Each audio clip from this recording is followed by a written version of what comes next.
Mungu mwema Bwana. Wewe umekuwa Mungu wa kuziongoza hatua za miguu yetu. Tunakuinulia mikono katika ibada hii Bwana, tukisema hapo tumefika. Hakika imegharimu mkono wako Bwana. Hapo tumefika, mfalme wa majeshi, imegharimu mkono wako Bwana. Wewe Mungu ambaye utujuaye na majina yetu, wewe Mungu ambaye Bwana ulitupenda hata wakati tulipokuwa tungali wenye dhambi. Wewe Mungu ambaye Bwana ulimtoa mwana wako wa pekee akafa msalabani kwa ajili yetu Bwana. Wewe Mungu wa upendo, wewe Mungu ambaye Bwana ambaye ndiwe Alfa na Omega ya maisha yetu. Tunakuenzi, tunakuinulia shukrani za mioyo yetu. Tunakuenzi, tunatambua matendo yako Bwana. Tunasema hapo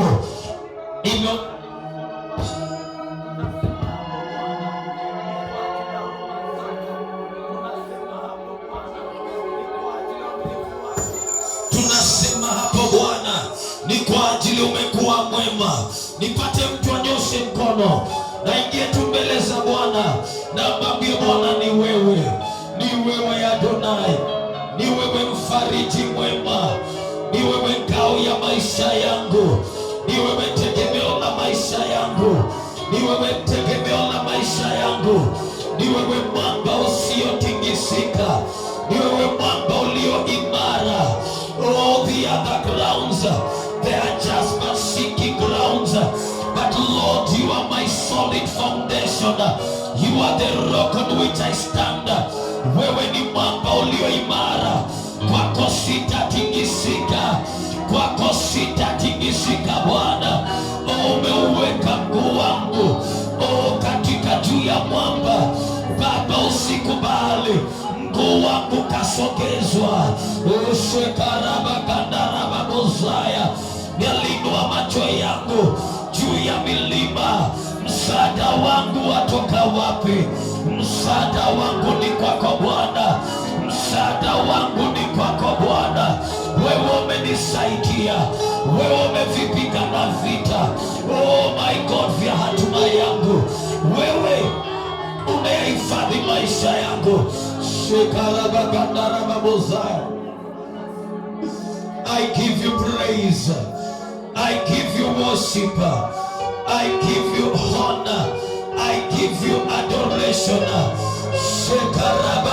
Shekarabakandarababozaya, lift up your hand, acknowledge the doing of the Father. Nyosha tu mkono wako, tambua matendo ya Bwana, tambua matendo ya Bwana, tambua matendo ya Bwana. Kupatikana leo ni huruma zako, kupatikana leo ni fadhili zako, kupatikana leo Bwana ni huruma zako, kupatikana leo Bwana ni huruma zako, kupatikana leo Bwana ni huruma zako. Oh, shekarabagandarabagosaya. Lord, I give you my heart. Lord, I give you my heart, Lord. Jesus, I worship you. I honor your name, oh God.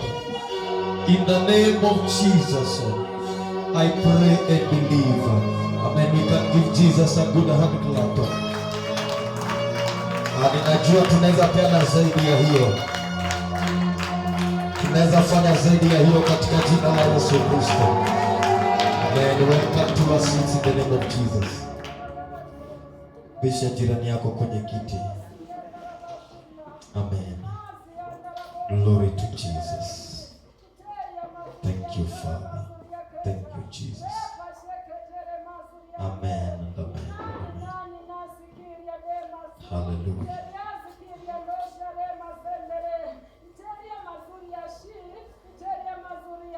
Thank you, Father. Thank you, Jesus. Hallelujah. Tunaweza pigia waimbaji. As we appreciate the people of God in the name of Jesus. Asalimia jirani yako, mwambie karibu kwa ibada ya asubuhi ya leo. Mwambie unafurahia kumwona. Mwambie unafurahia kumwona. I was reading a story asubuhi nikaona Mungu anatupenda as much as unaweza angalia mambo mengi yamekuzunguka, ukaangalia hali ambazo zimekuzunguka, lakini this God loves us. Asubuhi tu nimekuwa nikisoma story, kuna mtu ambaye bado kuna risasi hazijatolewa, ako ICU. Huyo kijana ambaye alishutiwa, I think it was this week, na huyo amelala helpless, na mwingine akiwa shughuli zake naye akapigwa risasi zake. Na sisi tunaamka, tunatembea, tunaona maandamano, tunatoka. It takes the hand of God. Hallelujah. Hallelujah. For 1 minute I want you to place your heart kwa kifua chako. And I want you to pray for this nation of Kenya. And let us pray. Wacha tuinue hili ombi that Kenya will not burn by the hands of the enemy. Kenya haitachomwa na mikono ya shetani. Shika tu mkono wako kwenye kifua. Kenya ni sisi na watoto wetu na watoto wetu, ya kwamba Bwana atahifadhi taifa, Bwana ataleta utulivu. Chukua tu dakika moja uendelee na hili ombi. Masheka rabaganda. We persist in the realm of the spirit for this nation of Kenya, that Lord, even as you say, justice should be our shield and our defender. Oh Baba, lete utulivu katika taifa letu la Kenya, katika jina la Yesu Kristo. Bring sanctity upon our leaders, upon every Baba, lete utulivu, lete Baba utulivu Baba katika kila eneo la hili taifa, katika jina la Yesu Kristo. Tunakulilia ni kwa ajili ya taifa letu la Kenya Bwana, uongozi wote, mamlaka yote, mfalme wa majeshi, kaunti zote za hili taifa, ya kwamba Baba yetu wa mbinguni, katika jina la Yesu, kinachokusudiwa, kinachoendelea kwa hili taifa, tunasimama kama makuhani, tunasimama kama kanisa, na tukisema wacha hii storm ikatulie, wacha kukakwe na utulivu katika taifa letu. Hii ni taifa Bwana ambalo Baba nalipenda, na tunaomba katika jina la Yesu Kristo, agenda ya wachawi, agenda ya giza, agenda ya giza ya kuzuilia kalenda ya Bwana mfalme wa majeshi katika taifa hili, agenda ya giza haitafaulu katika jina la Yesu Kristo. Baba yetu, tunaomba uongozi wa taifa hili, tunaomba hekima iliyo ya juu zaidi, tunaomba maarifa yaliyo ya juu zaidi katika jina la Yesu Kristo. Hata tunasikia kuna maandamano mengine ya tarehe 25. Baba, tumekata agenda ya giza. Hii taifa itatawaliwa na agenda yoyote ya giza. Tunasimama tukiomba Bwana ya kwamba mfalme wa majeshi, ingia katika mipango yoyote ambayo Bwana imepanga kinyume na taifa. Ingia katika mipango yoyote Bwana ambayo imepangwa kinyume na taifa la Kenya. Ingia pangua sasa. Ingia katika ukuu wako. Ingia katika uweza wako Bwana. We are crying for our nation of Kenya, that Lord, your peace and justice, Father, will be our defender in the name of Jesus Christ, in the mighty name of Jesus. Hata kwa wale wana struggle kwa uhai wao wakiwa pale ICU, we send your angels, we send your angels in the name of Jesus Christ. We thank you, Father, and we bless you. In the name of Jesus we pray and believe. Amen and amen. Let it be our prayer, church. Wacha tukue na hiyo assignment ya kuombea taifa letu, maana tunajua taifa likianguka ni mimi na wewe tumeanguka. Hallelujah. Watoto wetu hawatapata mahali pa kuita Kenya, biashara zitafanyika. I was a witness 2007 wakati kulikuwa kuna vurugu, and there was just chaos. Hallelujah. Na usiseme Nakuru iko na amani, hatujafikiwa. We pray. Hallelujah. We pray. Itawauliza tuingie kwa magoti zaidi. katika jina la Yesu Kristo. Nataka kukupatia neno kwa dakika 5, alafu kisha tu prepare for the main service. Ninasema may the Lord bless the leaders, the pastors kwa kazi ambao wanafanya kwa madhabahu haya, na watenda kazi wote ambao wanafanya bidii, wanajitoa kwa ajili ya utumishi na utenda kazi wa haya madhabahu. I salute your great work and I say that the Lord bless you in the name of Jesus Christ. I want to give you 2 keys ambazo zitatusaidia. Kama kuna kitu ambacho kina star katika moyo wangu ama kinakorogeka zaidi katika moyo wangu, ni kile Bwana amesema kifanyike katika maisha yetu. Hallelujah. There is a lot of promises. Kuko na ahadi mingi ambazo Bwana ameziwachilia. Hallelujah. Hata sasa jinsi tumeketi katika ibada hii, kuna unabii mkubwa tumeukalia. Kuna unabii mkubwa wa vile Bwana amesema na sisi, amesema na nyumba zetu, amesema na kanisa, na amesema na hatima zetu. Bwana asifiwe sana. Na sasa mkorogo ambao uko katika moyo wangu ni mkorogo wa kutaka kuona Mungu akijidhihirisha. Hallelujah. The stirring that is in my heart ni kutaka kuona Mungu kile amesema na mimi, kile amesema na nyumba yangu, kile amesema na kanisa langu kimefaulu. Hallelujah. Tuliambiwa tukianza mwaka huu ni mwaka wa divine establishment. And that is the promise. The word of God says ya kwamba kama mvua ishukavyo toka mbinguni kwenye ardhi, na neno lake Bwana halitarudi bure. Kumaanisha Mungu he is very very much firm with his word. Yeye ako very firm na neno lake kuhakikisha limetimia. Sasa tuchukue topic kidogo alafu tuendelee. The journeys of destiny, safari za hatima. Nazungumza hii kama a church kwa ibada ya asubuhi ya leo, alafu kisha tutaendelea na the next series ambayo tumekuwa nayo, safari za hatima. Kama kuna kitu ambacho husaidia safari ya hatima, ni wakati uko na idea unaenda wapi. Wakati uko na idea ni wapi Bwana anataka ukakue. Kama kuna kitu ambacho husaidia safari ya hatima ikakuwa rahisi, if there is something that helps a person for the journey of destiny to be easier, is when you can know where you are going, when you can have a snap understanding of where you are going.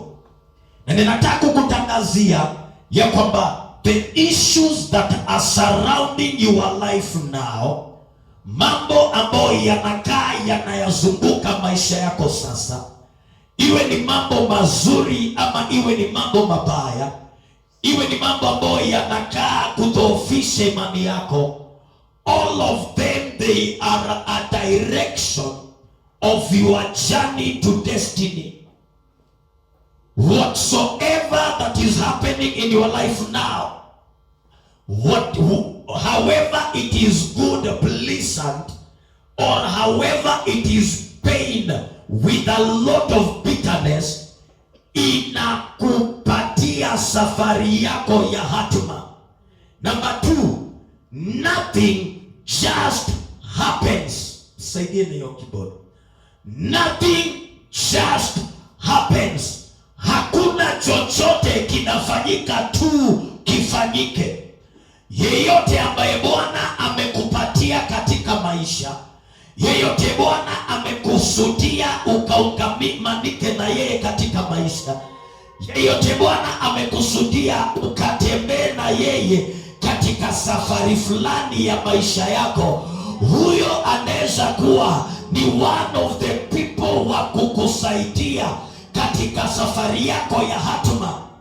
Nothing just happens. Your journey of faith has been fully ordained by God. Safari yako ya hatima tayari imeshawekwa wakfu na Bwana. Haleluya. Bwana asifiwe sana. Angalia jirani yako, mwambie safari ya hatima. Praise the name of Jesus. Some of us we have goals. Wengine wetu tuko na malengo. Some of us we have goals. Tunaambia Bwana, ninataka nikikua, nikiinuka, ama ninataka nifikie hapa kiroho, nifikie hapa kibiashara, nione watoto wangu nimeweza kuhakikishia nimewafanyia hii na hii na hii. Zote ni safari za hatima. Haleluya. Zote ni safari za hatima. Na nitakuuliza kwa dakika moja, ulize jirani yako, wewe unafikiria hatima yako ni gani?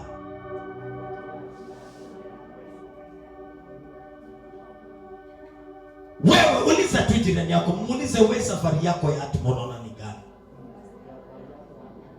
There is a journey for your destiny. Kuna pale Mungu anataka ufike. Kuna pale Bwana anataka ufike, mpendwa. Hiyo ndiyo vizuri uelewe mapema. Mahali penye uko sio hapo tu. Kuna safari ya hatima ambayo Bwana anakupeleka. Jina la Bwana lisifiwe. Na ninataka uelewe, hakuna kitu kinafanyika tu kifanyike. Hakuna kitu kinafanyika tu kifanyike. Wengi wetu watatuliletwe Nakuru na crashes, ndio? Na tunasema crashes zilikuwa mbaya na tuna regret yaliyotokea, lakini uelewe, nothing just happens. Pia jirani yako, mambo ifanyikagi tu. Safari ya hatima inafaa uelewe vitu ya kuelewa ni nani ambaye Bwana ameleta around you. Praise the name of Jesus. Amen. And while Jesus was with his disciples, Yesu alipokuwa akitembea na wanafunzi wake, aling'ang'ana sana kutaka wanafunzi wake kwanza wajue ama wakae wanaulizanga yeye ni nani. Na akitembea nao kwa safari ya miaka 3.5, aling'ang'ana kuwahamasisha waelewe ya kwamba anawaita wakuwe nani. Bwana asifiwe sana. Na sasa ninataka kukuchukulia hapo kwamba kuanzia wakati uliopokoka mpaka sasa, kiasi unaelewa kwamba wewe ni nani. Kiasi unaelewa ya kwamba wewe ni nani. Uliza jirani yako, je, unaelewa wewe ni nani?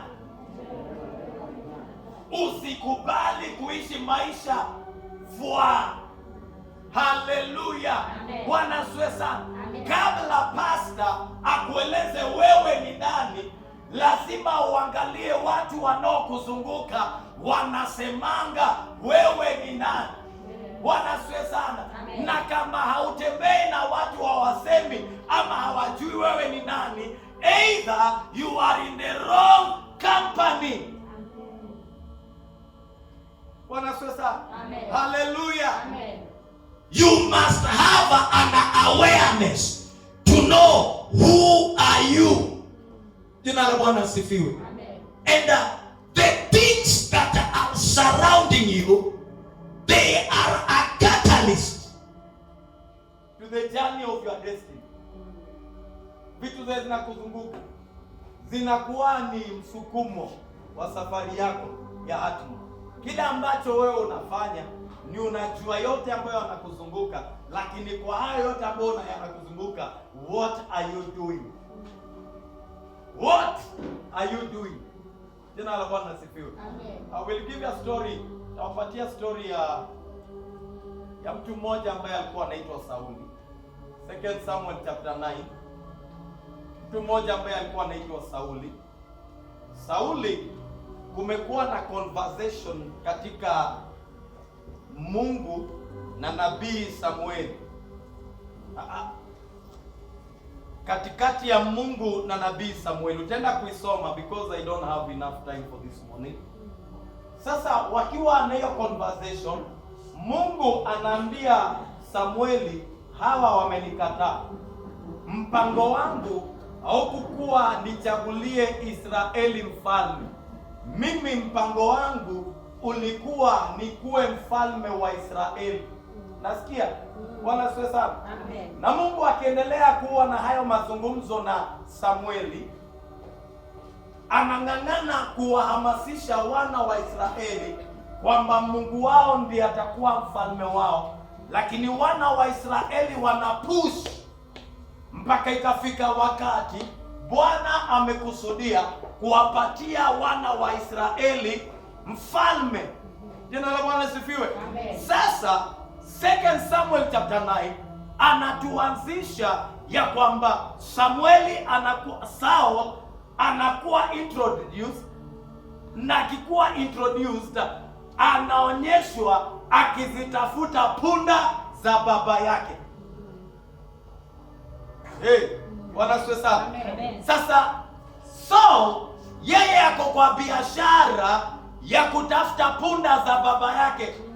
Hajui ni nini kinaendelea, lakini amesikia punda za baba yake zimepotea, na sasa amekusanya watu, anasema twende safari ya kutafuta punda za baba yetu. Na akitafuta punda za baba yake anazunguka mpaka anakosa, lakini wakati anagundua sasa haoni kama kuna dalili ya kuonana na punda za baba yake, ndipo yule alikuwa na yeye anamwambia twende tukaone sia, twende tukaone mwonaji. Kwa Kiswahili ni mwonaji, lakini kwa Kiswahili kizuri ni twende tukaone, tukatafute nabii. Bwana asifiwe sana. Amen. Huyo anamwambia juizi punda za babako hazipatikani, pengine tunazitafuta kiasili na hazipatikani kiasili, si tukatafute nabii atueleze punda za baba yetu ziko wapi? Sauli akasema mimi niko na vitu ambazo ni sadaka, nitazipeleka kwa nabii anionyeshe. Sasa ajenda ya Sauli kwenda kwa nani? Kwa nabii ilikuwa ni atafute punda za baba yake. Sasa mimi ninaelewa hata sisi wote kuna mtu pengine ameingia kwa madhabahu, yeye amekuja kutafuta punda za baba yake. Hana biashara ingine, amekuja kutafuta punda za baba yake. Uliza jirani yako, hata wewe unatafuta punda za baba yako?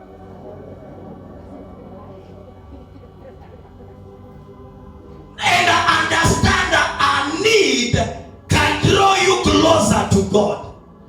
And hiyo hitaji inaokulete karibu na Bwana ni hitaji ya Bwana akueleze yanayokupasa.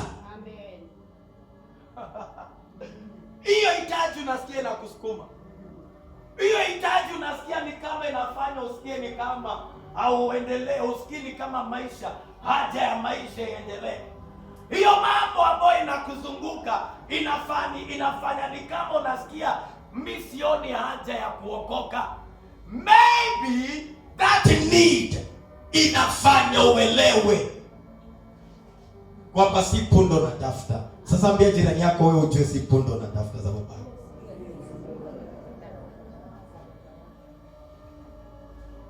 Mwambie biashara ya punda si ya punda. Sasa Sauli alipoingia kwa nabii tayari akamwambia, nimeona yule mtu ambaye amechagua kuwa mfalme wa Israeli. Akamtaja, akamwambia, wewe haukujua Bwana amekuwa anatafutana nawe hiyo miaka yote ukuwe mfalme wa Israeli. Na hatima ya Sauli ikachange immediately. Why? Because kile alikuwa anatafuta si hicho kilikuwa kinampeleka. Sasa ambia jirani yako, yenye imekufanya kuja hapa inaweza kuwa si hiyo imekuleta. Open your eyes. Hallelujah. Bwana asifiwe sana. We are so much propagated. Tumevutwa na mahitaji mengine, hata ukilia bado Bwana hachange, bado ukiomba aje bado Bwana hachange, lakini kile anahitaji ndo abadilishe hilo hitaji, ni ya ugundue kwamba ni nini Mungu ameniitia. Na tutafanya zinaitwaje? Tutafanya sarakasi za wokovu miaka mingi. Wacha nitumie jina ambao si kama. play religion kwa miaka mingi, tutafanya dini kwa miaka mingi, lakini kama bado tunatafuta punda za baba yetu, hatma hatuioni. Ambia jirani yako, acha kucheza dini. Acha kucheza dini. Jina la Bwana asifiwe. We will play religion. Kuplay religion ni kufanya mambo ya Mungu kama kawaida, ni kuimbia Bwana kama kawaida, ni kuingia mahali pa maombi kama kawaida, ni kukuja kanisani kama kawaida, ni kung'ang'ana kuonekana na watu wewe uko kanisani kama kawaida. But as long as it is religion, bado unatafuta punda za baba yako. Wakati mwingine ninaogopanga kuuliza swali fulani, kwa sababu hiyo swali itakuja na majibu fulani. Lakini swali ya kuulizwa ama nitakusaidia kuuliza, na wewe kwa Mungu ni nini unatafuta? Uliza jirani yako.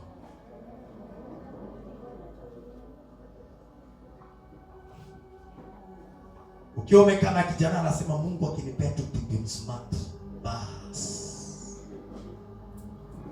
Ukiwa umekaa na dada anakuambia Mungu akinipatia mtoto, bas. Ukiwa mtu wa biashara unasema Mungu akinibariki na hiyo capital, bas. Ukiwa umeamini Mungu akupatie biashara, Mungu akikubali anipie kibali, bas. Haleluya. Lakini uelewe kwamba Bwana hatima yake ni kubwa kushinda hiyo hitaji uko nayo. Tell your neighbor that. Mwambie kile unataka kwa Mungu, hatima yako ni kubwa kushinda hiyo kitu unataka.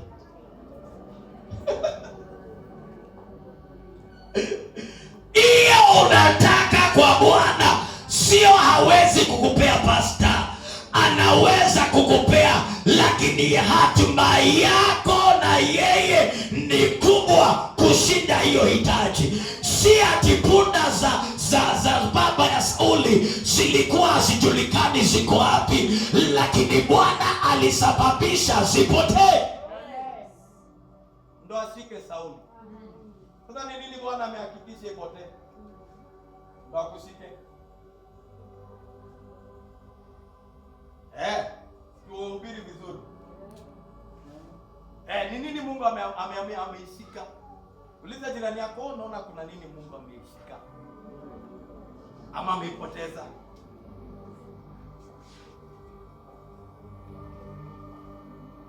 Na utaomba uone kama Mungu akusikii.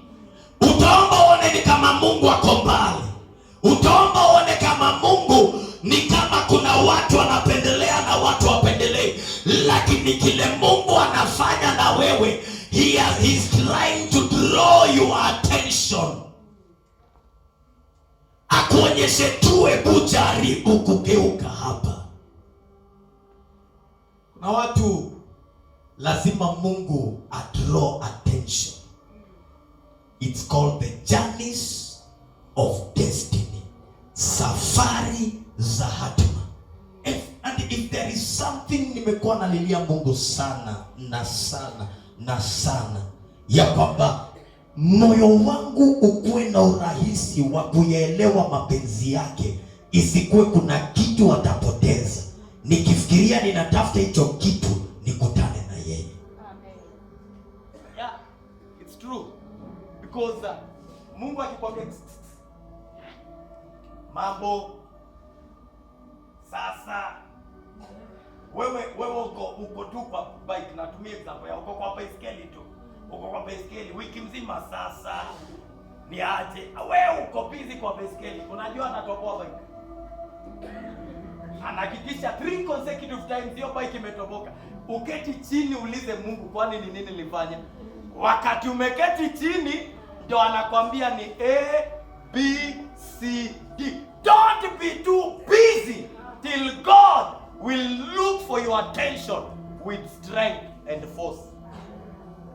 Never ever be too busy for this God that he will have. Yani usikue na mambo mengi mpaka Bwana atumie nguvu kuguza attention yako. kwa sababu Samuel alifunzwa akiwa nabii, alifunzwa mapema, akaambiwa na baba yake Eli, ukisikia sauti mara 3 enda useme mimi hapa Bwana. Ameitwa ya kwanza, akakimbia kwa Eli. Eli akamwambia hapana, si sauti yangu. Ameitwa ya pili, akakimbia kwa Eli. Eli akamwambia huyo si mimi nimekuita. Akaitwa ya tatu, Eli akamwambia ukiitwa tena sema mimi hapa Bwana, tumishi wako. Kalia jirani yako, mwambie usifanye sauti ya Bwana ikakuja na nguvu. One of the keys ambayo itakusaidia kwa safari ya hatma, ufunguo ambao utakusaidia wa kwanza, nakupea tu funguo 2 nimalize. Ufunguo wa kwanza ni lazima wewe mwenyewe personally, wewe mwenyewe kibinafsi uielewe sauti ya Bwana iko aje. Lazima uielewe you personally as an individual, personally how God speaks to you. You as a person, sisi kama kanisa, wewe kama binafsi, lazima uelewe Bwana anaongeanga aje. Maana usipoelewa hiyo sauti, ni rahisi Bwana atumie nguvu zaidi. John chapter 10, Yesu akasema my sheep know my voice. Si ndio? Sasa wewe si umeokoka, umetembea muda mgani kwa wokovu? Bwana asifiwe sana. Lazima uwe tayari, ama uanze kujua tayari Mungu akinizungumzia anazungumzanga aje. I want to go deeper into that, lakini ng'ang'ana kuelewa wewe pekee Bwana ananiongelesha ngaje. Amen. Daudi alikuwa mtu mwenye ana kazi, ana biashara, lakini hata akichunga kondoo na mbuzi za babake kule nyikani, bado alijua sauti ya Bwana. Sasa utaniambia mimi nafanya biashara, mimi kazi yenye nafanya, mimi hainiruhusu kujua sauti ya Bwana. In whatever business you are doing, learn to understand how God speaks to you. Amen. That is the one key itakusaidia kwa hatima yako, safari ya hatima yako.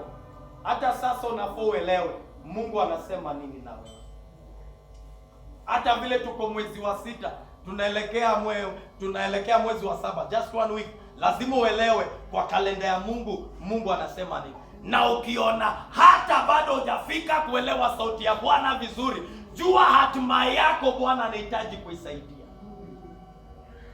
Because when you don't know the voice of God, utakaa ni kama kipofu ambaye anapapasa. Yaani utakaa ni kama mtu wa bahati nasibu, utakaa ni kama mtu wa kujaribu. Leo anajaribu hii, kesho anajaribu hii, lakini hayuko sure kama Bwana ako ndani ama hayuko ndani. Tell your neighbor, jifunze kibinafsi kujua sauti ya Mungu juu ya maisha yako. Mwambie tena na umshike mkono.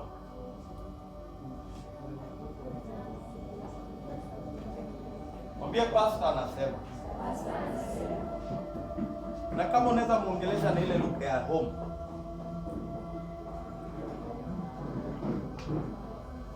Umshike mkono. Ukimshika mkono anajua tuko ushirika. Sasa muangalie na macho. Do that fellowship for 30 seconds. Mwambie tamani kujua Mungu anasema aje. Ama sauti ya Mungu anaongeanga aje kwako. Wengine wetu Mungu anatuongeleshanga hata anakuita na jina. Si anakujua? Ama atasema hebu wewe nani? Hata atasema aje nani? Anakujua. Mwingine atakuita na James. Ama atakuita Elenyo, anajua ile hata wewe unapoelewe kama ni Mungu anaanzanga na jina gani akikuita. Vile hivyo safari ya wokovu ya hatima itakaa ni panda na kushuka. Hata sasa vile tunaelekea kufika hatima ya kujengwa, bado unashindwa, baba naanzia wapi? Elewa sauti ya Bwana. Amen. Learn to know. Some of us, God speaks to us through visions. God speaks to us through dreams. God speaks to us through men. Anatuzungumzia kupitia watu. Hata wale watu wametuzunguka, Bwana anaweza watumia kama sauti. Some 3 weeks ago, 4 weeks ago, nilikuwa tu kazini pale juu Moi Forces ndani. Alafu kulikuwa kumenyesha mvua kubwa sana. Very heavy rain.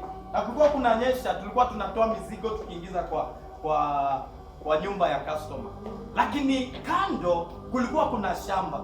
Na kwa hiyo shamba kukatoka mama mmoja mzee kwa shamba na kunanyesha.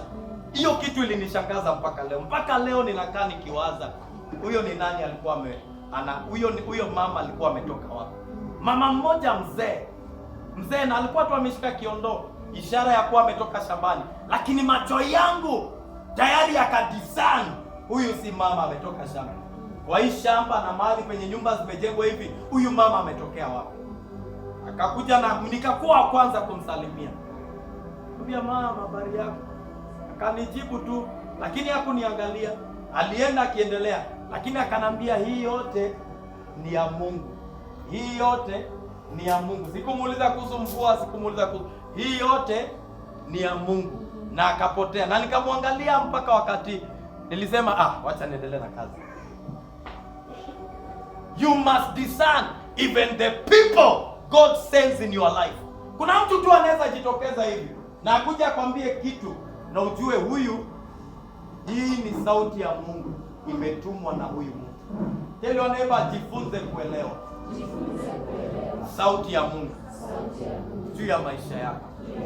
Safari yako ya hatima itakuwa ngumu zaidi, na utakaa ni kama mtu anang'ang'ana, na utakaa kama mtu ambaye anachanganywa na manabii. Leo ako kwa huyu nabii, kesho ako kwa huyo nabii, lakini itakuwa ngumu zaidi kama wewe mwenyewe haujajua vile Bwana huongea na wewe. Number 3, you must understand this, ya kwamba for any voice of God to come into your life, hiyo sauti kwanza, kuko na inner witness ndani ya moyo wako ambaye anakwambia yes, this is the way. Ndio sauti ya Bwana uisikie. Hata sasa hivi nikianza kukutabiria Elder Consolata, ndani yako lazima kuwe kuna mshahidi ambaye ni Roho Mtakatifu, si ndio? Ambaye atakwambia yes. Ama utajisikia ni kama umekuwa kwa ndoto, ni kama kuna kitu unaambiwa.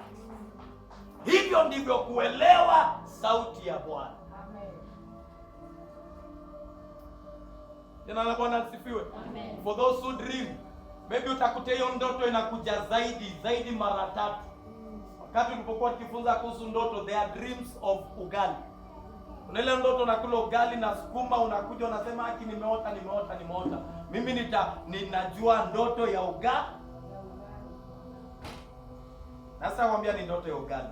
Nakwambia kuja tuone. Because I know you are going. Hallelujah. Lakini ile ndoto inakaa ni kama leo umeota na baadaye umeamka ukaenda choo, ukarudi kuingia kitanda, story inaendelea. Hallelujah. Uamuke uongelesha, hata kama ni mama utayarisha watoto wako, ukimaliza unarudi kwa hiyo ndoto, story inaendelea. There is something God is speaking. Key number 1 ya safari yako ya wokovu, elewa sauti ya Bwana kibinafsi. Si uambiwe. Wacha ule mwenye anakuletea watatu ama wapili, tayari uko na ushahidi ndani ya moyo wako. Amen. And that's why it is important. Ni vizuri sana wakati mwingine to have a prophet of your own, ambaye ukisikia unaweza mpigia simu na kumwambia, mimi kuna kitu sikielewi, nisaidie nielewe.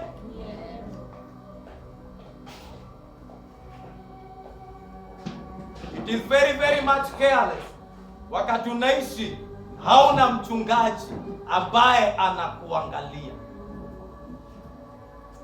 Because your pastor is your prophet. Praise the name of Jesus. Amen. Hallelujah. Amen.